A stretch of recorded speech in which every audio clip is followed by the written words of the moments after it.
તો શું મિત્રો દીપક ચુડાસમાએ સતુ બુવાજીની માફી માંગી છે। હાલ એક દીપક ચુડાસમાનો માફી માંગતો વિડીયો થયો વાયરલ। તો એ જૂની મેટરનો વિડીયો છે કે નવી મેટરનો છે એ કઈ ખબર નથી। તો જોવો વિડીયો તમે।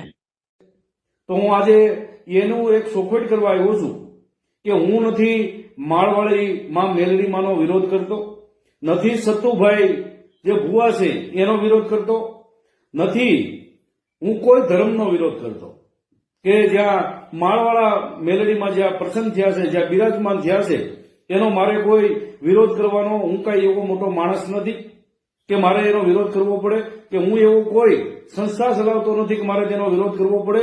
હું પણ મેલડી માને માનું છું અને અમારા દેવી પૂજક સમાજના મેલડી હોય અને અમારા દેવી પૂજક સમાજનું નામ જયારે રોશન થતું હોય તો મને છાતી ગજગજ ફૂલતી હોય, પણ એની સાથે મને જે